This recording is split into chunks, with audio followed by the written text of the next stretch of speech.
Isang mapagpalang araw na naman sa inyo mga kadip. At ang project na gagawin natin for today's video ay full inner fairings at makakasama natin si Bossing. Quick project lang to mga kadip, kaya tapusin mo na tong video hanggang dulo. Medyo bago pa tong unit ni Bossing, pero yung mga nakakabit sa mga inner fairings niya ay sticker lang. Nakatagalan, nagbabakbak din daw, kaya sayang daw yung gastos ni Bossing, kaya ipapa-hydro dip niya na rin halos lahat ng inner fairings niya, maging yung araro. Pagkakalas ni Boss Rodel ng kaha ni Bossing, eto na, kinakalas naman nila yung mga ilaw na hindi pwedeng mabasa, at si Boss MJ piniprepare naman niya yung ibang mga panel. Pagkatapos na mahabang proseso sa pagpiprepara, syempre kailangan na nating applyan yan ng plastic promoter. At pagkatapos nating i-apply yan, syempre i-apply naman natin ngayon yung ating primer surfacer na pinakakakapitan ng ating base coat. Since forged carbon yung napiling pattern ni Bossing, kailangan po natin mag-base ng item dito sa mga panel na natapos na ni Boss MJ. At maging hydro dipping process si Boss MJ at Team Paul Works ang gumagawa lahat nga. Dito sa part na to, masasabi kong kahit gaano karami yung project, basta may teamwork, wala talagang imposible at mahirap, basta passionate ka magtrabaho. Way back 2013, napaisip tuloy ako. Halos ako lang lahat gumagawa mag-isa niyan. Tapos nung tayo'y magkapamilya, sinuportahan naman tayo ni Mami Kim. Siya naman yung nagsilbing prepman ko noong mga time na yun. Tapos ngayon, ang galing talaga ng plano ni Lord. Meron na din tayo ngayong Team Paul Works na ginagawa na rin yung ginagawa natin dati, na makikita mong nag-i-enjoy sila sa mga ginagawa nila. Iba kasi yung output ng trabaho kapag mahal at gusto mo talaga yung ginagawa mo. O siya, medyo napahaba na ako ng kwento. Hugasan na natin to. Pinas break ko na yan kay Boss Rodel para hugasan. At pagkahugas, i-apply naman ngayon ni Boss MJ yung ating high solid clear dito sa mga panel na natapos na nilang gawin. At nang matapos na, nagkabayaran na din. Di daw kasi sanay si Bossing na may iniisip, kaya bago ikabit ni Boss Rodel sa unit ni Bossing yung mga nagawa natin, dinaan na muna ni Bossing yung bayad niya,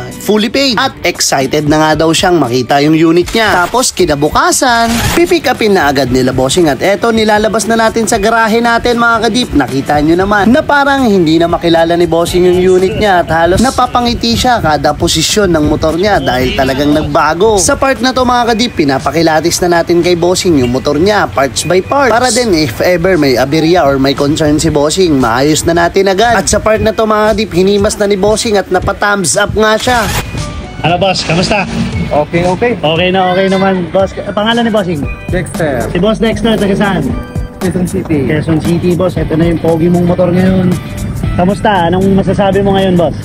Quality. Quality naman boss. Dito. Nagawa naman natin yung gusto mo ipagawa sir. Okay. Kung i-rate mo siya 1 to 10? Sa 10, kulang eh. Kulang natin. Times 10. Boss, maraming salamat dahil nakuha naman natin, nagustuhan naman ni Boss yung trabahong ginawa natin dito sa click niya. Boss, baka may gustong i-shoutout ng mga tropa natin dyan. Shoutout sa mga tropa na takubaw. Yan. Leyte.